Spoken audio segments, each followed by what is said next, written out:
Fala pessoal, tudo bom? Como é que vocês estão? Prazer estar novamente aqui com vocês para mais um episódio de Homens Entrevista. Comigo hoje a Graziele Cabral, juíza do trabalho, e ela vai compartilhar com a gente aqui a história de aprovação dela, a trajetória, dicas de estudo.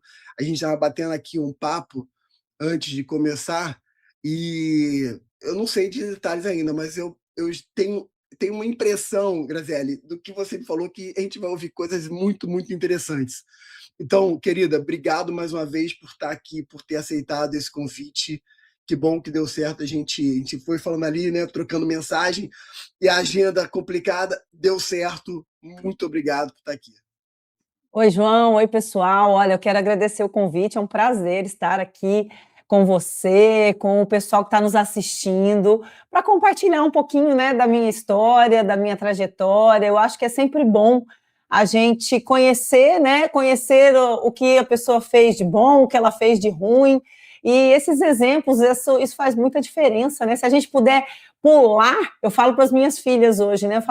Eu estou falando para vocês que eu quero que vocês pulem alguns percalços que eu tive, que já dá uma adiantada, né? Você consegue, se conseguir ter esse olhar, isso é muito bom. Então, obrigada, e eu espero poder inspirar, poder mostrar alguma coisinha com a minha história.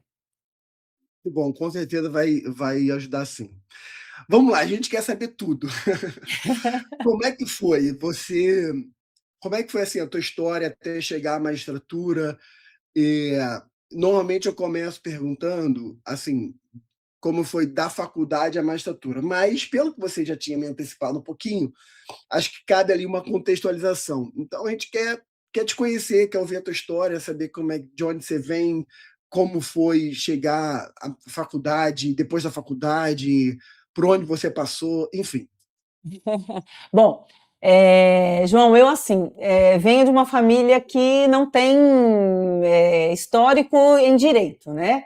Venho de uma família que meu pai, um homem aí batalhador, um homem lutador, nasci no Paraná, e de repente meu pai resolveu desbravar o Mato Grosso, né? Tanto que ainda estou aqui, eu sou juíza hoje no estado de Mato Grosso, a minha vara é Campo Novo do Parecis. Então, e aí ele resolveu desbravar o Mato Grosso, catou a família com todo mundo e veio com a cara e com a coragem, né? E chegando aqui, ele perdeu tudo, e nós chegamos em Cuiabá, que é a capital do Mato Grosso, mas como ele perdeu tudo, nós pegamos e fomos para o interior mesmo, do estado. Então, você imaginar isso há 40 anos atrás, era um mato mesmo, né? E a gente passou bastante dificuldade, né? Eu sempre falo que eu, graças a Deus, não passei fome, mas passei faltas, vontades, coisas que, ainda mais quando a gente é criança, adolescente, você quer algumas coisas, e assim, eu sempre olho, podia assim ter sentido que aquilo era o meu destino e aceitado e acatado aquilo ali, mas eu lembro desde pequenininha, sabe? A gente chegou assim a dormir, de acordar, ter que dormir no chão, acordar com uma barata, bichos em cima da gente, não por falta de limpeza, mas pelas condições precárias do lugar, sabe? E eu me lembro, assim, às vezes de chorar, e eu já pequena, eu me lembro assim, com 6, 7 anos de idade, e eu pensava assim, eu vou fazer diferente. Comigo não vai ser assim. E o que eu encontrei? Porque quando eu olhava a luz no fim do túnel, né? Eu falei, eu vou estudar. E meus pais também sempre incentivaram isso. Uma das coisas que eles sempre privilegiaram, mesmo nas fases mais difíceis, foi que a gente estudasse, sabe? Quando podia, eu estudei em escola particular, quando não, eu estudei em escola estadual, sabe? Então, isso, e para mim, eu falei, eu vou ser diferente. E aí, nisso, eu escolhi fazer direito, né? Eu sempre gostei de ler, eu sempre gostei de falar, então eu falei, eu vou entrar na faculdade de Direito, entrei para a faculdade de Direito, e lá eu, assim, todo aluno, né, eu gostei em primeiro momento de Direito Penal, a gente gosta de Direito Penal, tem aquelas histórias, né, eu já me vi ali fazendo júri e tudo mais, hoje eu não suporto direito penal. E aí foi muito engraçado que quando eu tive no sexto para sétimo semestre, eu tive a minha primeira aula de direito do trabalho, com um juiz do trabalho. Ele era nosso professor. E sabe, aquele homem entrou e começou a falar. E eu assim falei, é isso. É isso que eu quero para mim. Eu não sei o quê, eu não sei se eu vou advogar, eu não sei se eu vou, nesse primeiro momento, se eu vou fazer concurso, se eu vou ser juiz, se eu vou ser procurador, mas eu me apaixonei pelo direito do trabalho, sabe? Então, assim, aquele professor me despertou essa paixão pelo direito do trabalho, e a partir dali, eu acho que eu conto isso porque eu acho que é importante para quem, eu imagino que tenham pessoas que estão assistindo a gente, que ainda estão na faculdade, que se você tivesse insight já no início, assim, o meu foi no meio para o final da faculdade, mas para mim foi importante porque a partir daquele momento eu comecei a direcionar a minha vida, né, acadêmica para o direito do trabalho. E aqui eu já deixo uma dica que eu percebi depois, tá? Não que eu já, naquela idade lá, eu já percebia. É muito importante quando a gente já consegue definir uma área de atuação o quanto antes. Eu percebo que atirar para todos os lados pode parecer uma alternativa legal, tá? Mas, pelo menos na minha visão, eu acho que pode dar uma atrasada. Porque a gente sabe, por exemplo, vamos pensar, para juiz estadual, para juiz federal, o direito penal, por exemplo, ele é bastante forte. Para a área trabalhista, a gente já tem o direito do trabalho, o processo do trabalho. Então, isso para mim foi importante, porque desde lá, daí que eu comecei a fazer, João, na faculdade mesmo. A minha monografia já foi ligada à área trabalhista, os meus estágios, aí eu estagiei na Procuradoria do Trabalho, né? Ali eu vi que eu não tinha perfil para Ministério Público do Trabalho. E assim, as causas, né? A gente, na prática jurídica, que o nosso aqui chamava Unijuris, eu trocava com os meus amigos, ninguém gostava de causa trabalhista. E aí, quando eles pegavam aquelas causas de família, e eu não gostava disso, eu ia lá e a gente trocava. Então, eu posso começar dando essa dica, que pelo menos para mim serviu, para mim foi bom, tá? Que eu direcionei ali a minha, vamos dizer assim, a minha energia já para aquela área que eu gostava, tá? E então isso para mim foi muito importante. Aí eu saí da faculdade, né? Aí eu fiz pós-graduação, e aí assim, é muito interessante porque eu, mesmo ciente dessa área que eu queria, aí eu saí da faculdade, como eu falei para vocês, eu venho de uma família simples, então a gente não tinha condições, meu pai não tinha condições de pagar um curso para eu estudar. Eu acho que talvez teria sido mais rápido, né? E na época era muito mais difícil, gente. Eu sou juíza há 20 anos, né? Eu me formei há 30 anos. Eu tinha 21 anos, né? Eu dá menos de 30, tá, gente? Porque hoje eu tenho 48. Então, assim, eu me formei com 21 anos e sou juíza há 20. Então, eu passei ali no concurso, eu tinha de 26 para 27 anos. E aí não tinha muita coisa. Pensa ainda mais Cuiabá, Mato Grosso. A gente tinha um curso aqui presencial que não tinha área trabalhista, não existia curso online, tá? Então, não dava, né? E mesmo que tivesse, por exemplo, muitas amigas minhas, amigos, foram para São Paulo, foram fazer cursos em São Paulo, né? Então, e eles tiveram, às vezes, assim, a aprovação acabou ocorrendo um pouco mais breve, né? Aqueles que se dedicaram, obviamente, porque não adianta nada fazer um curso e não se dedicar. Eu vejo que não tem milagre, tá? Mas, enfim, eu não fiz. Então, eu demorei um tempo para passar, até porque, assim, daí eu namorava, aí a gente resolveu se casar, me casei ali com 25 anos, e aí de vez em quando me vinha assim, acho que eu vou advogar. Aí eu pegava umas causas legais, e aí eu ganhava um dinheirinho, e aí falava assim, mas não parava de estudar. E o que eu fiz? E aí eu pauso aqui para outra dica, que quem puder, faça também. Como eu tinha que ganhar dinheiro, né? Então eu comecei a advogar ali, eu não tinha condições, meus pais não tinham condições de me sustentar, tanto quanto eu queria mais, né? Eu estava ali já formado. O que aconteceu? Eu comecei a dar aula, sempre gostei. Na faculdade eu era que apresentava os trabalhos, então eu comecei a dar aula. E isso para mim foi muito bom, porque eu já conseguia uma remuneração ali, né? Porque o escritório a gente sabe que não dá dinheiro tão rápido. E eu comecei a ter essa remuneração com as aulas, mas eu digo para vocês, não há maneira melhor de você estudar quando você é professor, estudar para dar aula. Então, quem puder, eu digo assim, gente, até quem pode, faça de graça. Porque aquela matéria que você estuda para ministrar uma aula, tá? Você não esquece nunca mais. Nunca mais. Porque para você explicar, você precisa realmente ter entendido, né? Aquilo ali, e aquilo ali fixa. Então, eu falo que isso me ajudou muito. E mesmo assim, você vê, ter uma ideia, eu não gostava de direito constitucional. Na faculdade, eu não tive um professor bom, então isso faz muita diferença, a gente acaba gostando ou não da matéria. E eu lembro que cheguei numa faculdade e eles falaram assim, olha, a gente só tem aula de direito constitucional, eu precisando de grana, você dá aula de direito constitucional? Não, nossa, adoram. Com certeza, né? Sou constitucionalista desde que nasci, né? Desde criancinha, minha matéria preferida. E aí, depois daquilo, eu falei, ai, agora sim, dona Graziele. Mas aí, fui estudar. E para você ter uma ideia, uma das minhas maiores notas no concurso, para você ter uma ideia de quem não gostava, foi de direito constitucional.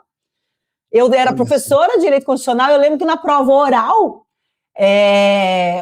a pergunta foi ainda assim, falar alguma coisa do artigo 5º, o professor, para você, sem aqui, a gente, não quero que pareça que eu estou sem falsa modéstia, digamos assim, não estou exibindo, não estou me jogando confete em mim.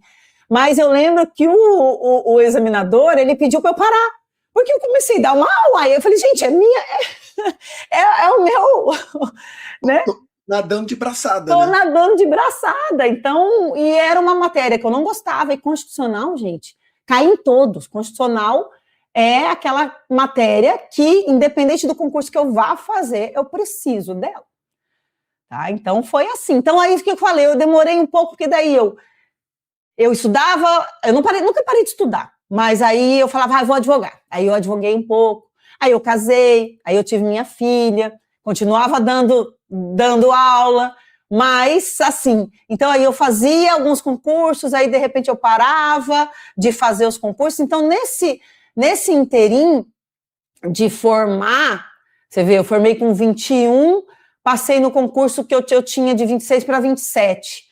Tá? Então você vai falar assim, foi bastante tempo, mas foi bastante tempo porque aconteceram essas intercorrências, sabe?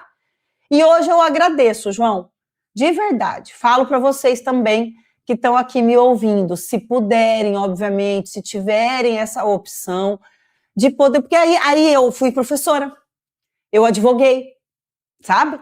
Eu sentei do outro lado, e essa experiência me faz hoje ser uma juíza, que pelo menos é o que as pessoas falam, que consegue enxergar o outro lado, sabe?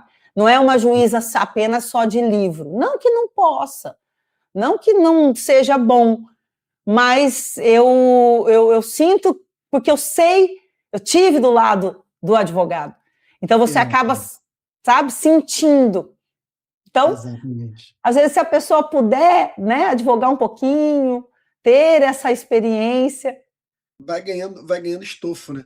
Interessante, você falou tem algumas coisas que você falou que eu acho muito legais, que eu queria pontuar. Uma delas foi quando você disse que se apaixonou por direito do trabalho, né? E ali você teve o eureka, né? Aquele momento insight, é isso aqui que eu quero focar, e você começou a direcionar. Esse elemento é assim, eu não quero ser taxativo no que eu vou falar, mas esse elemento paixão, é o elemento que a pessoa tem que olhar com atenção, porque se aquilo brilha os olhos, né, gera uma emoção, tipo assim, é isso que me faz brilhar, provavelmente é esse o caminho que você deve seguir, porque é isso que vai te sustentar numa jornada longa, né? Você está falando de trabalho, eu tive trabalho no último período da faculdade, no último ano da faculdade. A faculdade que eu fiz, eu também, não vou entrar em detalhes aqui, mas eu também fiz há muito tempo, né? Então a gente tem a mesma. Eu sou 49, você tem 48, né? Você falou. Então a gente fez faculdade ali mais ou menos na mesma época. A minha faculdade não era por período, era por ano, né? Só para você ter uma ideia, aquele modelo anual, assim. Eu tive direito de trabalho no último ano. E eu lamentei ter tido direito de trabalho no último ano, porque eu gostei de trabalho. Talvez se eu tivesse tido trabalho mais cedo, talvez a minha história tivesse sido outra. Eu escrevi sobre direito do trabalho, escrevi sobre síndico coletivo, né? Foi a maior nota da turma, adorei. Eu falei, pô, é interessante. Mas o caminho foi, eu fui para outro caminho. E o legal que você falou de dar aula é muito interessante, porque assim, quando eu comecei a dar aula, eu sou professor de constitucional já há trocentos anos, né? Mas a primeira matéria que eu dei aula não foi constitucional, foi processo penal. E aí eu me preparei, tipo assim, a oportunidade que apareceu foi dar aula de quê? Processo penal. Pô, então bora, né? E, e vou te falar, Graziele, foi uma experiência horrorosa. Foi muito ruim. A minha experiência foi ruim, assim, a aula não foi boa, o conteúdo não foi bom, a experiência foi ruim, mas foi ótimo.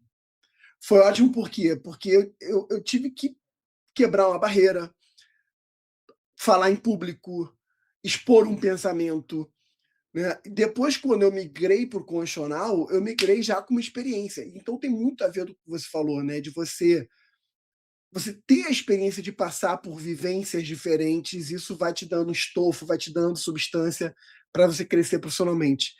E mesmo eu não trabalhando com processo penal há muitos anos, é engraçado, eu consigo lembrar a estrutura de pensamento que eu tive ali, eu consigo lembrar, eu não me desenvolvi em processo penal, mas eu me lembro. Então, se hoje eu pegar processo penal para sentar para estudar, vai ser completamente diferente do que eu estudar qualquer outra matéria. Por quê? Porque o ato de aprender para ensinar é muito rico. Então, acho que você deu um conselho muito legal para quem está nessa fase aí de estudar para concurso público. Muito bom, muito bom. Nesses 5 anos, vou botar aí que é entre 5 e 6 anos, né? Que você somou com 21, passou ali com 26, 27 anos, está falando aí de 5 a 6 anos nessa jornada.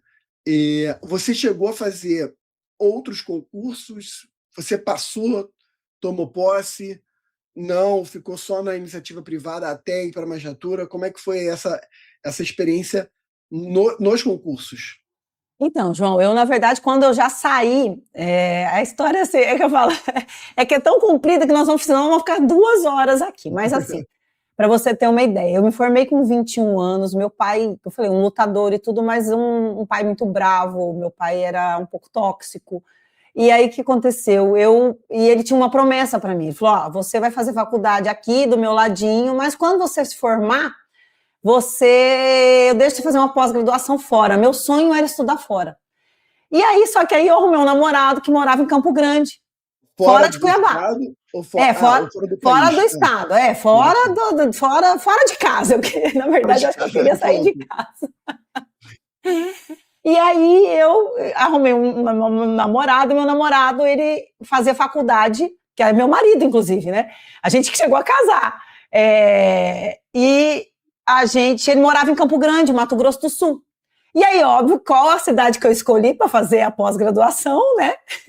Mato Grosso do Sul, Campo Grande. E ele falou, não, lá não, seu namorado mora lá você não vou te deixar. E aí a doida que pensa, né, 21 anos, falei assim, ou eu me liberto do meu pai agora, ou nunca mais. E aí eu emprestei, na época, R$1.000 de uma tia e falei, vou com a cara e com a coragem. E eu tinha 3 meses, esse R$1.000 dava para eu ficar lá 3 meses. Se eu arrumasse um trabalho, né, eu ficaria, senão eu voltaria, colocaria o rabinho no meio das pernas e voltaria. E aí, nisso foi meu primeiro concurso, porque abriu uma vaga para professor substituto na Universidade Federal do Mato Grosso do Sul. Então, ali, eu imagino, 21 anos, recém-formada, falei, vou fazer, e me inscrevi, tinha lá 20 concorrentes. Eu falo que Deus é muito bom, eu falo que tudo é um aliado, universo, sorte, Deus. E ali, o coordenador, eu acho que ele gostou da minha petulância. Porque a gente tinha que juntar um currículo, sabe? O currículo, além de tudo, meu currículo, sabe o que tinha? Certificados de congressos que eu tinha feito. Nossa. Era o que tinha. E os meus estágios, só. Só que assim, dentro dessas 20 pessoas, ele foi lá e me escolheu. E falou assim, ó, aí eu virei professora de direito civil. Pra você ter uma ideia, civil eu dei responsabilidade civil para o 4º ano de direito, eu tinha acabado de formar. E para o 2º ano eu dei, eu acho que foi a parte geral do direito civil. Enfim, então aí foi meu primeiro concurso, eu falo, porque na época lá na Federal a gente fazia uma prova escrita, dava uma aula e eles analisavam o nosso currículo. Então, tinha ali 20 pessoas e eu fui escolhida, eu passei. Lógico que, obviamente, eu acho que tinha o coordenador ali, ele tinha essa opção, porque era flexível a questão do oral, da prova oral ali, que era dar uma aula. Mas, isso eu falo, gente, eu fui doida, mas foi muito, me fez muito bem, construiu, assim, uma Graziele diferente, sabe? E aí esse foi o meu primeiro. Aí eu vou pro ar, né? Aí quando eu me caso, eu tô ali advogando, eu dava aula, falei para você que a gente precisava de grana, né? E eu era professora de cursinho eu dava aula num cursinho aqui do Mato Grosso mesmo, que formava o pessoal para técnico e analista do TRT. Então eu dava aula para eles e estudando para juiz. Aí até que um aluno meu falou, professor, a senhora vai fazer o concurso que eu estava dando aula? Eu falei, não vou, meu foco é juiz. Professora, faz, a senhora está dando aula, a senhora... Daí eu falei, gente, que bobagem. E aí é outra dica, porque às vezes a gente foca já lá no alto e de repente foi muito bom, João, para você entender assim, para vocês entenderem como foi bom eu ter feito, porque daí eu fiz a prova, eu estava dando aula lá pro pessoal, passei nos dois, passei para técnico e passei para analista do TRT, entendeu? E olha como o mundo dá voltas, né? Eu passei, fui chamada, e aí quando eu fui chamada, a vaga era para uma cidade no interior. E o meu professor, já era aquele que eu falei que me fez apaixonar pelo direito do trabalho, ele já era desembargador aqui. E eu sabia que tinha uma vaga no gabinete dele. Tinha acabado de passar uma colega lá que tinha virado juíza, então tinha uma vaga. E quando você é chamado, você pode ficar daí na capital. E aí eu fui lá, com a cara e com a coragem de novo. Professor, olha, passei, né, vamos mandar lá para o interior. E aí eu falei, fiquei sabendo que tem essa vaga. E aí ele me chamou. Em 6 meses eu passei no concurso para juiz. Eu fui servidora 6 meses. Pra você ter uma ideia. Uau! Assim, muitas coisas muito legais você está falando, mas se parasse aqui a entrevista e eu já tivesse sair uma coisa que me chama a atenção é corajosa. Eu acho muito legal, assim, você foi, assim, corajosa. Talvez a juventude ajude a gente a ser assim, né? Eu acho. Talvez hoje eu pensaria mais. A gente fica com mais receio, não, mas eu não sei o quê, bate a síndrome do impostor, mas você não, foi com a cara e a coragem, né? Enfim, muito bacana. Então, mas aí você foi como técnico ou analista? Você passou por os dois, você foi como analista? Passei, então. Não, fui chamada primeiro como técnica, Tá. Só que, entendeu? Daí, como foi pouco período, depois até eu já estava próxima a ser chamada para analista, mas tinham mais vagas de técnica, então fui chamada primeiro como técnica. Como o desembargador me alocou, mas eu estava assim, no 2, 3 para já ser chamada. Eu não fui chamada nesses 6 meses, mas eu imagino que se eu tivesse continuado, eu já teria sido chamada para analista. E fiz concurso, também foi outra coisa que eu optei, João, assim, daí só na área trabalhista. Eu falei para você que eu fiz aí eu falei que eu estagiei como Ministério Público do Trabalho, e isso também foi bom. Por quê? Porque eu vi ali que eu não tenho perfil, mas eu tentei, eu fiz, para você ter uma ideia, eu fiz concurso para Ministério Público do Trabalho, e era ainda hoje é um dos mais difíceis que tem. Eu lembro que quando eu fiz a prova, aqui no Mato Grosso, passaram 2 para a primeira fase, mas eu parei na segunda fase. Na segunda fase eu reprovei. E de juiz eu devo ter feito no total uns 11, tá? Não foi muito também, porque igual eu falei, quando eu tive bebê, eu parei, mas assim, a minha filha estava, pra você ter uma ideia, né, para estudar, eu passei no concurso, minha filha tinha 1 ano, e aqui, mulheres e meninas, e quem está nos assistindo, filho não é empecilho, pelo contrário, aquela coisinha ali, eu olhava para ela, dando mamar, ela acordava 4 da manhã, eu dava mamar, e ali eu já não dormia mais para estudar. E aquilo ali eu olhava e falava, eu quero te dar uma vida diferente, eu quero te dar... olha, eu falo até me emociono, porque isso faz muita diferença, sabe? E ela tinha 1 ano de idade quando eu passei.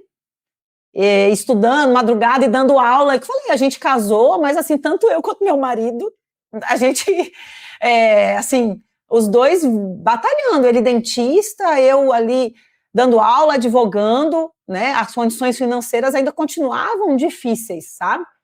Então, nada é impossível quando a gente quer, sabe? Eu penso assim, não é milagre, não é só poder de pensamento, é execução.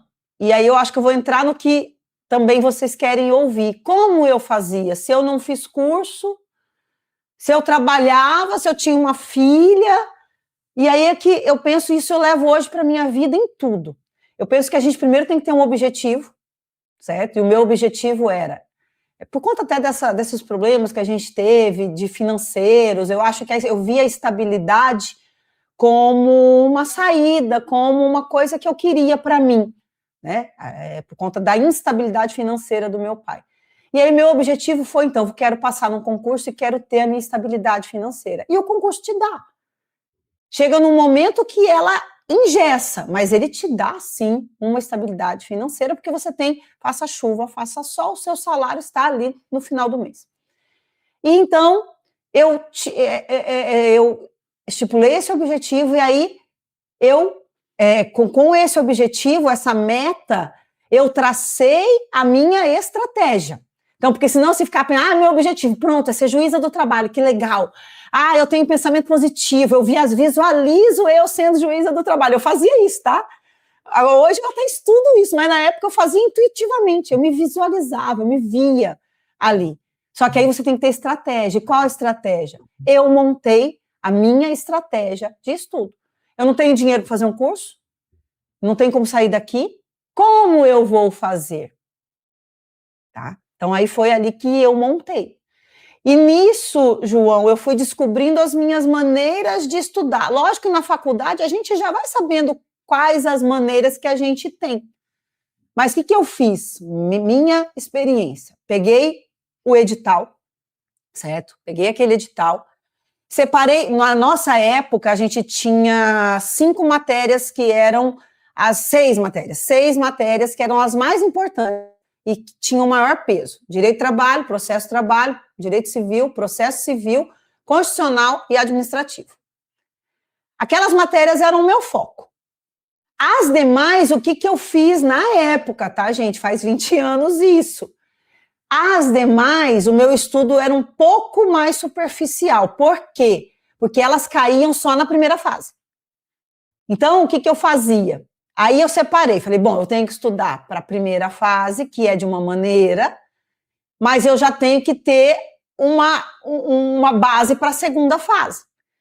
Então, eu estudava para a primeira fase. Primeira fase é o quê, gente?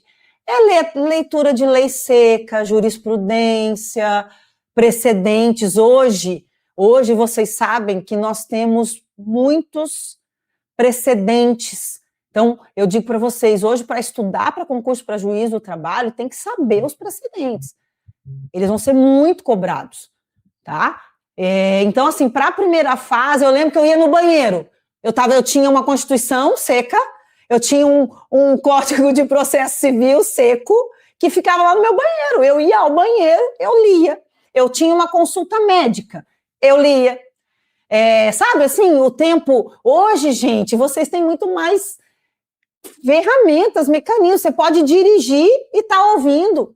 Você pode malhar, que é importante também, não pode deixar de cuidar do corpo, mesmo na fase do concurso.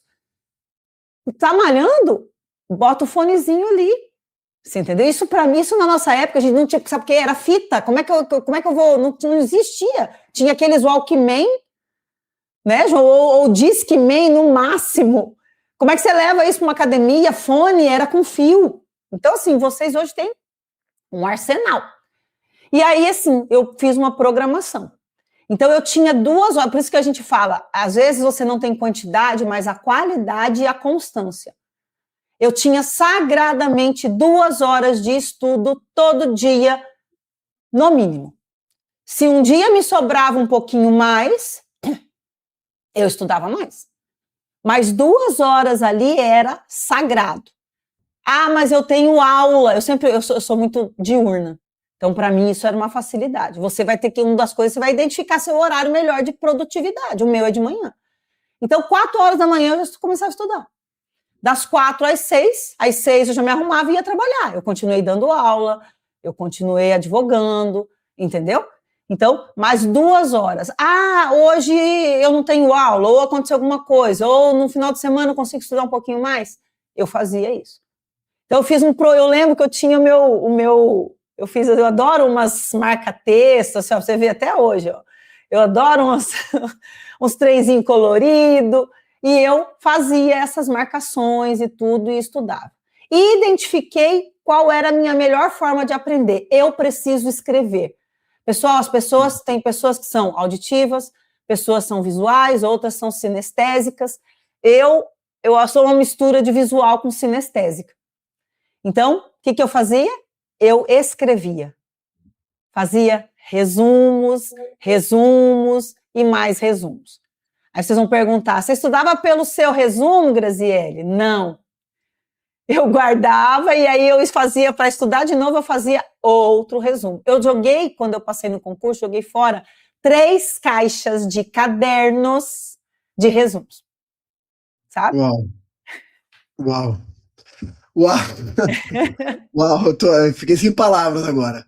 Só para quem não sabe o que você está falando, é sobre são os modelos, os estilos de aprendizagem, né? E aí tem 3 ou 4 perfis, né? Que é o visual, a pessoa que... Eu sou muito visual também. Então, eu tô estudando alguma coisa nova, por exemplo, eu gosto de fazer fluxograma, organograma, tabelinha, não sei o quê, eu ponho setinha para cá, setinha para lá, não sei o quê, né? Então, o visual, o auditivo, aí autoexplicativo, né?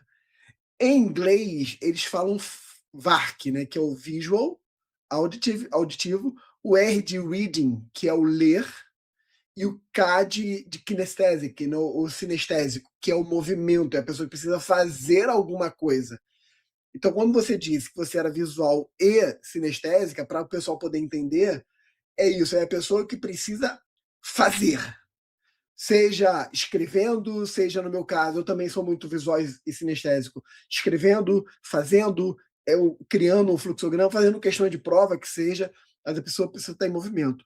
Inclusive, isso é tão legal que, dependendo do nível que a pessoa for sinestésica, eu já tive o caso, por exemplo, de uma aluna, olha que interessante, que ela descobriu que, para ela aprender bem, ela precisava, na hora que ela parava para estudar, ela parava, ela tomava um banho, ela botava uma roupa boa, bonita, que ela sentia bem com aquela roupa, botava perfume, se perfumava e sentava para estudar, entendeu?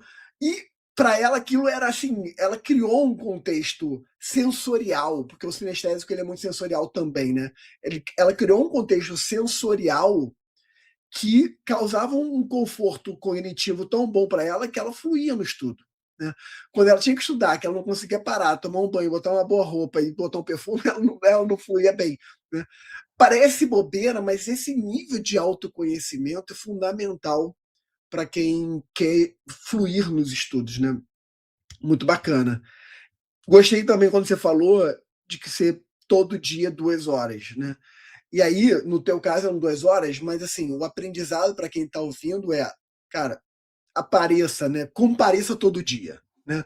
às vezes aquele dia ficou muito perturbado, um dia muito ativo, sei lá, nem que seja na hora do almoço, na hora da janta, alguma coisa, pega ali um aplicativo, hoje tem muita facilidade, né, como você falou, pega um aplicativo, faz ali 10 questõezinhas, faz 5 questões, faz alguma coisa, não deixa passar o dia sem fazer alguma coisa, que é você dando um comando para o próprio cérebro, dizendo o seguinte, eu não vou desistir.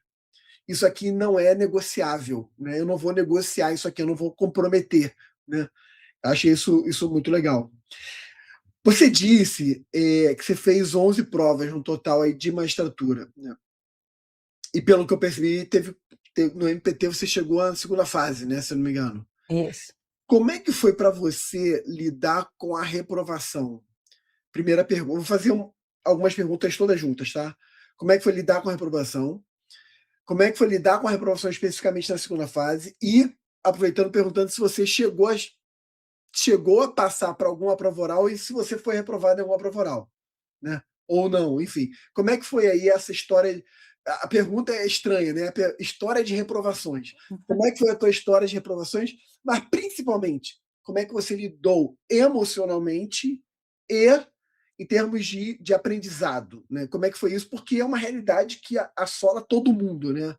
Eu tenho mais, Graziella, eu tenho mais de 120 entrevistas aqui. Mais de 120 entrevistas. Até hoje, então são mais de 4 anos entrevistando pessoas aqui, né? Até hoje eu só ouvi uma única história de uma pessoa que passou no primeiro concurso que fez. Até hoje. De 120, uma pessoa. Então, assim, totalmente fora da curva. A regra é a pessoa fazer vários concursos, reprovar até passar. Então, a tua experiência de reprovação e como lidar com isso é fundamental para as pessoas aprenderem. Olha, ótima pergunta, não é estranho não, porque como a gente comentou no começo, né, você trazer para vocês o que deu certo, o que não deu certo, e conseguir trazer, porque é importante também isso, você falou muito bem, sabe, João, porque o psicológico da gente, ele é muito importante, e às vezes na hora que a gente está passando, a gente não vê, e eu vou ver, hoje só que eu vejo isso, quanto foram importantes as minhas reprovações, para a minha aprovação. Só que no momento que a gente está ali, tem gente que tá, o pai e a mãe pagando o curso, coisa, sente uma pressão, a própria pressão que a gente se faz. Então é complicado, e eu vou te dizer, sabe qual foi o pior? O primeiro eu fiz já sem expectativa, porque é exatamente isso, né? Você fala assim, não eu vou para o primeiro concurso, mas fiz. E quando eu fui, aí eu parava sempre, eu era reprovada na segunda fase. Então eu sempre passava tranquilamente na primeira fase, passei em todas as minhas primeiras fases, mesmo tinha nota de corte já e tudo, mas eu sempre passei nas primeiras fases. Do primeiro, daí nesse primeiro, quando eu fiz, e que eu vi que na segunda, a média era 5, se eu não me engano, e eu fiquei ali com 4,25, falei, opa, olha aí, não fui tão ruim. Né? Mas depois eu descobri que isso aí o 4,25 era meio normal. Mas, sabe qual que me doeu mais? Foi o segundo. Foi o segundo que eu reprovei. Porque, o que aconteceu? Esse, assim, eu criei uma expectativa ali do primeiro, tipo, na minha visão, eu tinha ficado raspando, né? Na minha visão de recém-concurseira, né? Eu tinha ficado raspando. Eu tinha nessa fase passado, quer dizer, do estado, eu e mais um, eu tinha também, eu fiz o primeiro para juiz e daí já fiz o de procurador. E aí eu sim me achei que eu tinha, né, já passado só 2 no estado do Mato Grosso inteiro que passaram para a segunda fase do Ministério Público. E ainda não tinha saído como fala? Ao resultado, enfim. E aí a segunda, eu estava assim, bem, estudando bastante, né, o segundo concurso para juiz, eu estava estudando bastante, e fui super bem na primeira fase, e a segunda fase eu achei que eu tinha ido bem, sabe? Eu achei que eu tinha ido super bem, sabe uma prova, e é difícil isso acontecer, que você pega e fala, nossa, eu sei praticamente tudo, sabe? Mas o que foi bom aquilo ali? Aí sabe o que foi? Deu sim, eu fiquei com... ali fiquei raspando. Eu fiquei com 5, 4,85. Tipo assim, 2 examinadores me deram 5 para passar e 1 não me deu, ou seja, eu não passei. Entendeu? Ali eu me frustrei. E me frustrei, e aí que eu falei, por isso que eu te disse. Aí você começa, eu lembro que na época ainda eu entrei com umas ações, ganhei um dinheirinho bom nas ações, aí eu falei, eu não vou estudar nada, não, vou parar de estudar, isso aqui não tá legal, e tal. Então, porque essa eu me frustrei, mas porque acho que a gente cria algumas expectativas, e como você falou, que bom esse dado que você tem, e eu garanto para vocês, gente, que a gente conta realmente nos dedos, dos meus colegas, das pessoas que eu conheço, eu não conheço ninguém, tá, João? Você já conhece um. Eu não conheço ninguém que tenha passado no primeiro concurso, sabe? Não conheço. Já conheço terceiro, quarto, entendeu? E aí a pessoa passou, mas no primeiro eu não conheço, tá? Então aí me frustrei. E aí, tive ali um tempinho que eu fiquei meio chateada, dediquei ali à advocacia, mas aí quando eu voltei a estudar, eu fui analisar o que eu achava que podia ter acontecido, sabe? E aí eu identifiquei, aí fui procurar professores não de curso, porque eu falei, eu não fiz, mas professores de faculdade, que eu dava aula na faculdade, que já eram juízes, né? E eu fui perguntar, e aí alguns falaram, por exemplo, princípios. Eu lembro que na época eu tinha deixado de citar princípios, colocado nome específico de teses. Eu não tinha estudado, porque eu estava estudando sozinha. Então, vocês sabem que você tem que conhecer a sua banca, né? E aí eu não tinha lido as obras dos professores, das pessoas que compunham a banca. Então, eu escrevi certo, sabe, João? Inclusive, o que me reprovou, eu lembro que a resposta em si, eu não lembro da resposta, ela estava correta. Mas ele queria o nome que estava na obra dele. Era uma obra que ele tinha, sabe? Assim, então, você vai descobrindo essas coisas. Isso é legal, não é legal? Não importa. É o examinador, ele quer ali. Então, aqui já fica outra dica. Você tem uma banca, vai conhecer como aquela pessoa pensa. Estuda as obras que ela tem, vai atrás de quanto é artigo que ela já publicou, tese de mestrado, de doutorado, isso é importante. E outro detalhe, olha que legal que quem tem esse problema eu vou falar aqui agora, tá? Eu tenho a letra muito feia, certo? Então, e ainda mais na pressa do tempo do concurso. E aí eu lembro que era uma prova que eu sabia muito, eu quis escrever muito, então a minha letra ficou mais feia ainda. Então eu acho, e conversei com algumas pessoas que me falaram que esse fator também interfere. Pode parecer uma bobagem o que eu estou falando.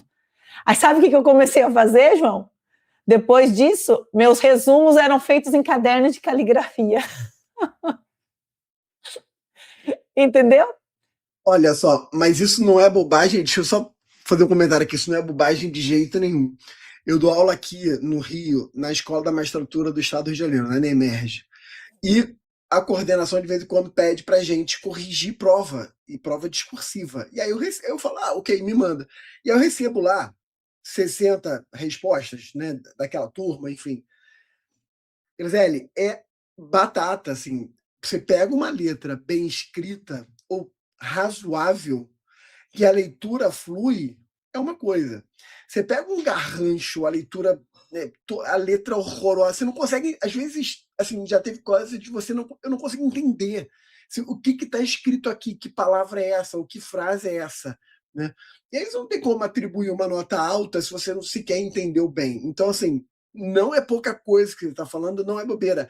Você tem que pensar, isso eu estou falando eu corrigindo às vezes 50, 60, 70 provas. Imagina um examinador corrigindo mais e corrigindo questões longas, uma sentença longa. Então, assim, são seres humanos, a gente tem que lidar com essa realidade. É bem isso. Então, assim, eu gosto de dar essa dica, e quando eu falo, às vezes as pessoas se surpreendem, mas Sim, eu não fiquei com a letra linda, mas como você falou, passou a ser legível. Então, nas outras provas que eu fui fazer, falar, tá, mas você fez na segunda, né? Aí nas demais você mudou a letra. Não foi só a letra, entendeu? Então, assim, eu falo que daí depois dessa segunda, eu fiz umas 6 provas ali, meio misturado, sabe? Eu chamo a culpa ali para mim, porque eu estava advogando, aí vem outras questões, outros focos, então isso faz toda a diferença, tá? E depois eu voltei, tomei o foco novamente, né? E aí, mas sempre mantendo aquilo, eu falo que eu nunca parei de estudar, nunca. João, você vai falar assim, nesse tempo que você demorou para passar no concurso, você parou? Não. Por quê? Porque dando aula eu estudava, sempre que eu tinha um tempinho, eu sempre estava atualizada. Então, isso é importante. Agora, eu penso o seguinte, se a pessoa, quando ela consegue focar, e tem aquela questão assim, é isso que eu quero realmente pronto, e ela seguir um plano de estudo, ela identificar o padrão dela, como ela estuda melhor, o horário que ela estuda melhor, certo? Separar as matérias importantes, porque sempre na minha visão, no meu foco, no meu radar ali, estavam aquelas 6 matérias que eu sabia que iam cair, sabe? E no caso de prova para juiz, eu vou dar outra dica aqui, que também para mim foi importante. Eu falei para vocês que eu passei daí para técnico, para analista, né? E comecei a trabalhar no gabinete com o meu professor. E eu falei, doutor João, eu quero ser juíza e tal. Ele falou, não, eu vou te ajudar, me dá dicas. E aí eu comecei, aí já tinha, né, estava marcado já uma prova, que eu já tinha passado, quando eu passei para analista, já tinha passado a primeira fase, eu tinha passado, ou ainda não, mas enfim, nesses 6 meses. E uma das dicas que ele falou, já se prepare para tudo. Já se prepare para tudo. Então, você estuda para a primeira fase, mas já pensando na segunda fase. E o que ele me fez fazer, que eu nunca tinha feito? Porque eu nunca tinha passado para a prova de sentença. Concurso para juiz do trabalho, nós temos a primeira fase, que é a objetiva, a segunda fase é a dissertativa, terceira fase é a prova de sentença, quarta oral e a última títulos, tá? Isso permanece até hoje. E aí ele falou, nós vamos começar a testar você fazer umas sentenças. Eu fazia voto no gabinete, mas não sentenças. E aí ele me passava, eu falei, vai pegando umas provas e vai fazendo em tempo real. E ele era muito crica, sabe? Às vezes, assim, era sexta-feira, ele falava assim, amanhã cedinho você vai passar na portaria do meu prédio, eu vou te deixar uma prova lá para você fazer. Você vai fazer em tempo real. Aí eu falava assim, doutor João, eu tenho uma filha pequena que ela mama. Ele falou, o que você faz da meia-noite às 6? Aí eu falei, tá bom. E era assim, sabe? Pra que dormir, né? Pra que dormir? E aí ele falava, você tem que fazer em tempo real. Então eu sentava, eu botava ela para dormir, sentava, botava meu reloginho lá, 4 horas de prova, e ia resolvendo a prova. E olha que bacana, João, porque assim, todas as outras provas que eu fiz, era primeira fase numa data, segunda fase em outra data, terceira fase, aí terminava, quem passava fazia a terceira fase. Esse concurso que eu passei, eles mudaram a dinâmica, certo? Eu fiz primeira fase numa data, aí a segunda fase, era assim, eles estipularam que você fazia no sábado a segunda fase e no domingo a terceira fase. Então, e aí quem passasse na segunda fase, eles corrigiam a prova da terceira fase. Então, assim... Você não ia ter tempo para estudar específico, né? Não, eu nunca... Você tinha que chegar preparada. Não ia chegar preparada, sabe? Então, assim, para mim aquilo ali foi super importante, tá? E aí é que eu falo, gente, a gente precisa acreditar na gente, tá? Porque olha só que eu quase não vou fazer a prova do domingo, tá? Eu fiz a segunda fase, cheguei em casa e falei pro meu marido, eu não sei, acho que não fui muito bem, não. Acho que eu não vou amanhã. Porque você não sabia, né? Você ia fazer a terceira fase independente. E aí ele falou, vai, você nunca fez sentença, né? Vai ser um aprendizado. Por isso que eu falo, gente, façam a maior quantidade de provas, não é feio. Faz, testa, se você tem a possibilidade, se está dentro da sua condição financeira, e a prova real, ela é diferente daquela que você faz simulado. Então, outra dica que eu dou é faça, se inscreva para todos o que tiver. Ah, mas eu não estou preparada. A gente às vezes desconhece nosso potencial. E quase eu não faço. E, João, fiz a sentença. Pensa na prova, que a hora que eu olhei, falei, caramba, eu sei fazer tudo. Sabe? Maravilha. E aí eu pensava, aí me deu uma dor no coração, porque eu falei, meu Deus, se eu não for aprovada, se eu não for para a terceira fase, sabe? Vai ser uma dó, porque eu tinha certeza que eu tinha passado na sentença. Mas na segunda eu não tinha. E passei. E aí foi. Então, assim, eu nunca tinha feito terceira fase. A vez que eu passei para a terceira fase, eu já passei, daí passei na oral, e daí fui aprovada. Muito Graças bom. a Deus, aprovado em primeiro lugar no concurso. Muito bom, parabéns. Nem sabia do primeiro lugar, muito bacana, muito bacana. E, enquanto você estava falando, eu anotei aqui o seguinte: nessas mais de 120 entrevistas, eu nunca fiz essa média, tá? Do que eu vou falar agora. Que é saber a média de reprovações. Então, o número que eu vou falar é um chute de cabeça dessas muitas entrevistas que eu já fiz. Mas eu arrisco dizer que é raro quem fez menos de 10 provas, entendeu? É raro, assim, quem fez... eu fiz ali 3, 4 provas e passei. É raro. Normalmente, como no teu caso, você fez 11, né? Passa de 10 é o normal, né? Eu já tive um caso aqui de um procurador da República que ele fez, em 4 anos, ele fez 45 provas.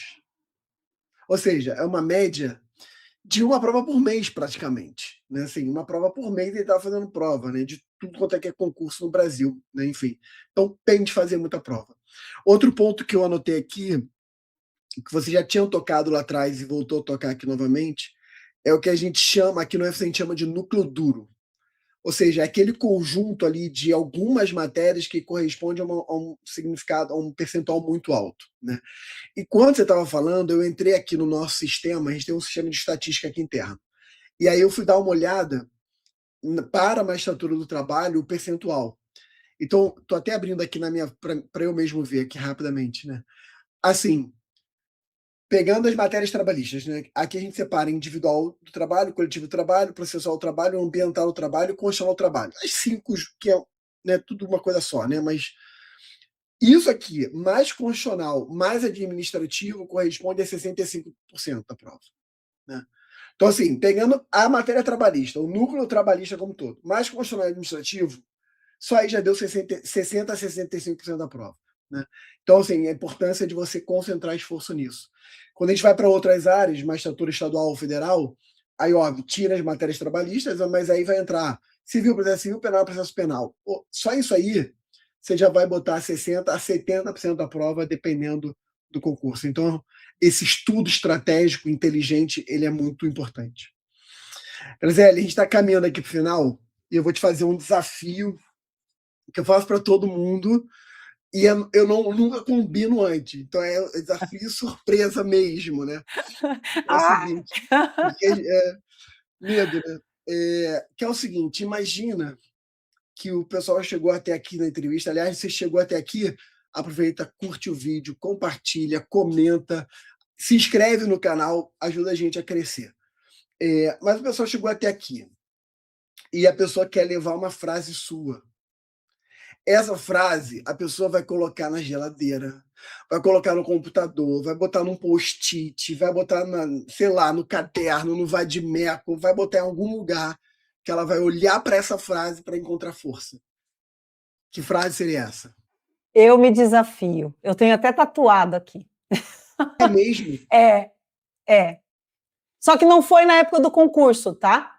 Foi depois, eu falei para vocês que eu depois, assim, eu percebi que tudo na vida da gente significa você estabelecer um objetivo e traçar estratégias e você vai conseguir. Eu acredito, João, que isso valha para tudo na sua vida. Lógico que você vai se dedicar. Então, assim, é traçar um objetivo. as estratégias e, obviamente, executar essas estratégias. Pode demorar. E, sabe, quando eu tatuei Eu Me Desafio em mim, eu tatuei realmente. Porque eu sempre vi uma pessoa como eu sempre me desafio, foi quando eu fiz a minha primeira meia maratona.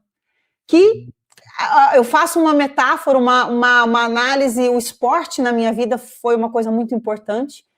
E com ele eu descobri, e aí eu olho para trás e vejo que com o concurso é a mesma coisa. O que aconteceu? Eu me desafiei, eu tive minha filha, hoje com 21 anos, as 3 fazem direito, tá? As 3 estão na faculdade fazendo direito. A mais velha de 21 anos, e depois eu tive gêmeas, que hoje estão com 18 anos. E aí eu tive as gêmeas, né? Tive ali uma depressão, e eu praticava esporte, tinha parado, e aí o esporte me trouxe novamente a minha saúde mental, a minha energia, e aí a corrida me deu isso. E a gente às vezes não se acha capaz, e por isso que eu falo para vocês que eu me desafio. Às vezes você não se acha capaz. Eu comecei a correr, eu não corria 5, aí eu fiz as 5, daí depois eu consegui fazer 10, e aí quando eu me coloquei na minha cabeça que eu ia fazer uma meia maratona, eu achei essa frase, eu colei ela nos meus espelhos, e é assim, eu me desafio, porque era um desafio a cada dia. Eu não imaginava eu correndo sem parar 21 quilômetros, sabe? E fiz. E depois eu fiz uma maratona. E eu também tracei meus objetivos, as estratégias. Teve dia que eu chorei. Eu lembrando esses dias, sabe? Porque foi no dia que eu completei 42 anos, eu corri 42 quilômetros, que foi a maratona. Eu consegui achar uma maratona exatamente no dia que eu estava fazendo 42 anos. E fiz. Só que para chegar lá, teve dia de eu lembrando com o meu marido, porque aqui o nosso clima é muito quente, a gente passa por uma época de seca. Teve dias de eu passar mal, de eu vomitar no treino, eu chegar e ir para o banheiro chorando, sabe? E falar, o que eu estou fazendo? Não vou fazer mais isso. E por isso que eu estou falando, porque é uma metáfora para o concurso, porque isso pode acontecer.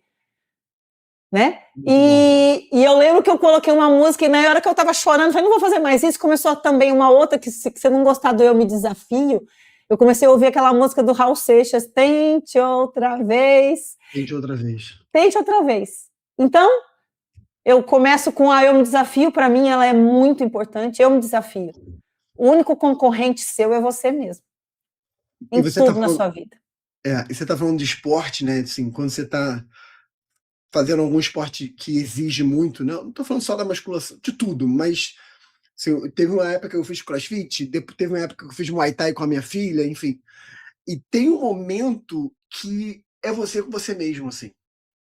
Tipo assim, não é mais o corpo, é a sua mente, né? E você encontrar essa frase dentro de você, eu me desafio, você encontrar a forma de você superar aquele limite ali que tudo diz que é o corpo, tudo diz que é só o físico, mas às vezes não é só, é mais a mente, né? Isso é muito legal. E você concorda que no concurso é a mesma coisa? Mesma coisa. É 50 mil por vaga. Desses 50 mil, você está concorrendo com você. Você está concorrendo com você. Total. Não existe concorrência. É você com você mesmo. Né? É você com você mesmo. É você com você mesmo. Quantas vezes concursos as vagas não são preenchidas, João? Exatamente. Olha no teu caso, que você não ia fazer uma prova de sentença porque era você com você mesmo. Não era uma questão externa. Era você com as suas crenças ali naquele momento, aquilo que você acreditou na sua cabeça, assim, não é para mim, não vai dar, não sei. E aí ó, o teu marido chegou e falou, não, vai, você foi. Mas é você com você mesmo. Você não tinha nenhum fator externo que tivesse impedindo a sua aprovação, a não ser a sua crença limitante naquele momento ali, né? Exatamente. E eu falo, vai ter dia que você vai ter preguiça, vai chegar uma reprovação e você vai olhar e vai falar, olha, não quero mais, isso não é para mim. E nessas horas, o meu conselho é, respira, pensa, deixa a raiva, a mágoa, ali a frustração passar, e se realmente for o teu objetivo, aquilo que brilha o teu olho, aquilo que você se vê realmente fazendo pelos próximos anos da sua vida, vai, continua, persiste, que vai chegar a aprovação. Vai chegar. Muito bom, muito bom. Perfeito. Querida, mais uma vez, muito obrigado. Adorei conhecer a tua história, adorei conhecer as tuas superações. Parabéns por ter construído tanto. Ansioso aí para saber os novos rumos que você vai tomar na sua vida. E que Deus te abençoe, que seja um sucesso, enfim. E, galera, você quer deixar o teu Instagram? Você quer compartilhar ou não? Como é que você prefere? Sim, quero. Pessoal, me sigam. Eu posto diariamente dicas trabalhistas. Hoje eu falo muito sobre assédio moral, assédio sexual, violências no ambiente de trabalho, saúde mental. É um tema que eu tenho trabalhado bastante. Meu Instagram é @Grazi Cabral com 2 L's. Tá? Deixa eu só pegar um livro também para... É isso que eu ia te perguntar, se você tem algum livro, o que está vindo? Quando eu falei assim, ansioso por saber, tem mais livros chegando, tem mais coisas chegando? Tem, ó. Esse aqui é um que já está na 2ª edição, que é Assédio e Violências no Trabalho, mas está saindo agora. A Juruá disse que prometeu que parece que até o final do mês ou início de setembro a gente vai estar com outro livro que é sobre canais de denúncias eficazes, tudo dentro desse assunto que eu tenho trabalhado bastante, sabe, João? Desse cuidado com a saúde mental, as ações estão aumentando bastante, então é um assunto que eu gosto bastante, então vai estar aí, loguinho, fresquinho, mais um livro sobre o assunto. Então, quem quiser me seguir vai gostar. Eu não dou tantas dicas de estudo, mas de vez em quando eu coloco alguma coisa lá para vocês também sobre a magistratura, mas sobre precedentes, sobre assunto trabalhista. Quem está estudando para essa área, me segue lá que vai gostar. Não só para a área trabalhista, mas para procuradorias também, porque cai trabalho, seu trabalho, e é muito importante. Então, galera aí de procuradorias, trabalhista, defensoria, Defensoria da União, por exemplo, vale a pena seguir. Grazi Cabral com 2 L's. Isso, exatamente. Grazi Cabral. Grazi com Z. Grazi Cabral Grazi com 2 L's. Perfeito. Gente, um beijo para vocês. Nos vemos até a próxima entrevista. Valeu, abraço. Tchau, obrigada.